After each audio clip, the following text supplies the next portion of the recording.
Hey guys, FLHTCUI 2000 here. Oh, been watching a lot of YouTube videos. My last video I made about 2 something last night, 2:30 or so, before I went to bed. Uh, a lot of people are really on the bandwagon about you should have your guns locked up, have them locked in a safe. I believe it's Australia, and I might be wrong.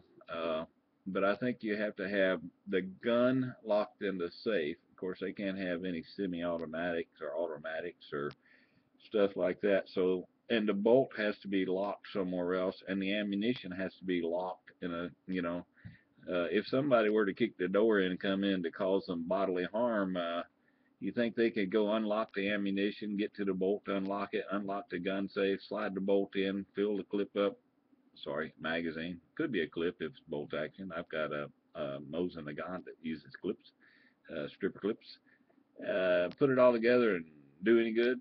No, they can't. I keep mine right here all the time. If I'm walking around the house, uh, it's right there. Ruger LC9 with Crimson Trace laser. If you look back here, those are where the laser's pointing back behind me. Those are cable locks, or they've got all the guns locked to each other and also locked to that gun rack right there. That gun rack was built in 1965 by my older brother, who's passed now.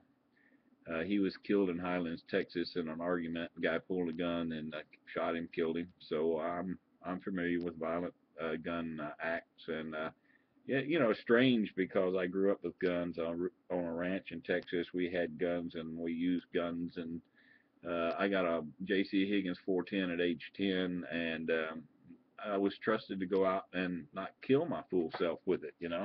It's just a different world. Some way kids are now and way kids were then. I guess maybe they're more mature, maybe they know more, but common sense isn't quite there like I think we had back then. Anyhow, I do keep all my guns locked up except for right now. I have two other guns in this house strategically placed where I can get to them quick. I've got another 9 millimeter like this one, uh, not like this one. It's a Smith and Wesson, and I have my Ruger 357 Magnum, uh, also in a strategically placed place. Uh, I have my wife has hers supposedly supposed to be in her purse. And I almost bet you she's put it back in her console. She doesn't like to carry it in her purse. Now she has a concealed carry, and I like it's not going to do you a dime's worth of good if you need it and it's in your car. Uh, so hey, that's I've tried to stress that to her, and she like let's see, we've been married 43 years, so she don't listen anymore.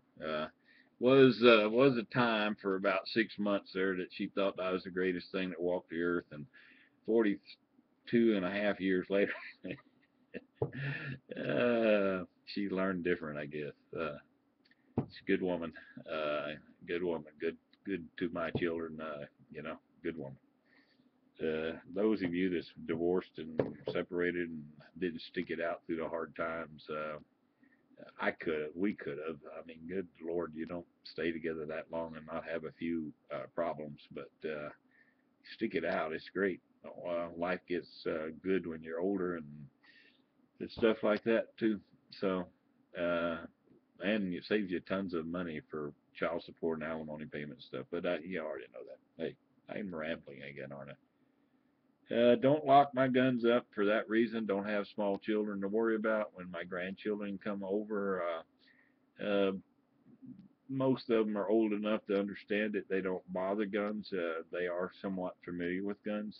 My oldest grandson, who's 15, you've probably, if you've watched any of my videos, you've seen him shoot my Glock. Oh, that's another one. I do have my Glock 19 in a hidden spot also. Uh, Forgot about that one.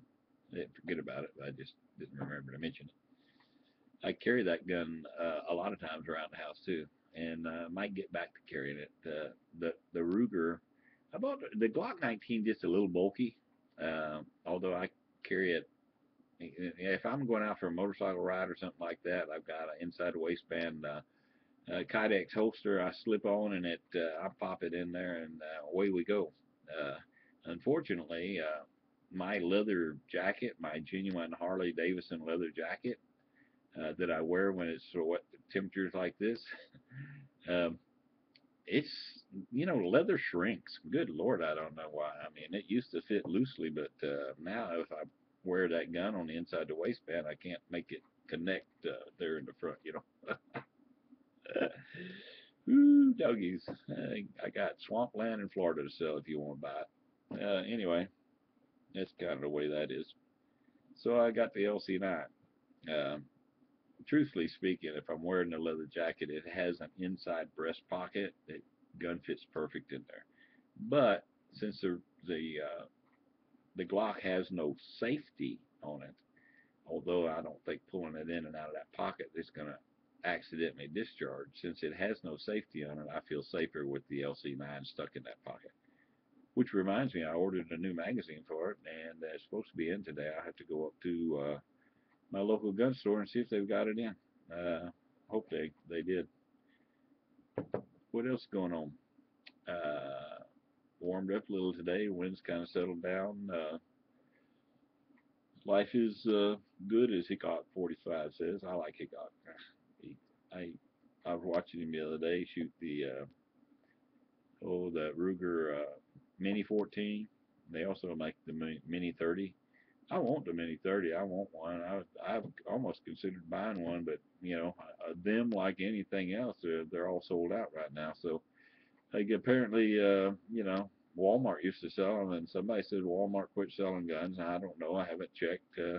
They say Cheaper and Dirt quit selling guns. Dick's Sporting Guns, Sporting Goods, selling sporting guns. They say they may have stopped. A lot of people giving them a terrible time for stopping, and I agree to a point that it's kind of like saying, uh, you gun fanatics who want to take away our guns, we're kind of backing you right now. Now I think they did it. It's kind of in respect for the massacre. Maybe not, but they'll probably go back to selling them. If they don't, then they did. They imposed their own self-inflicted gun ban on themselves. If they quit selling them for that reason, because they don't believe that we should sell semi-automatic sporting rifles, which the AR-15, AK-47 type, Mini 14, stuff like that. Now, the Mini 14's been sold for what, decades now. Uh, uh, and the Mini 30, they shoot the same, you know, around 223 or 5.56 or uh, 7.62 by 39. Uh, they've been sold for decades. I don't think you'd call it a assault rifle, although you could decorate one up and make it look like one. I want one. I think I'm getting. I don't really have a weapon like that. The Mosin Nagant, 7.62 by 54 rim. Uh, Great shooting gun, a lot of fun. But hey, that's kind of the way it is. Kind of don't agree with the locking your guns up thing. If you have to because of the kids, small kids, things like that, that's one issue. I totally agree with it. But you should not, keep them all locked up. Keep one out where you can get it. Keep it on your hip. And keep the kids away from it. I heard a guy make a comment. There was some discussion about whether or not uh, teachers should have guns, and so some guy made a comment like, oh, that's great, a teacher have a gun so some of the kids can get it. If a teacher is trained, has a concealed carry, and is trained, I would think if they were going to allow something like that, they should go through like a week's training course or something like that to help them.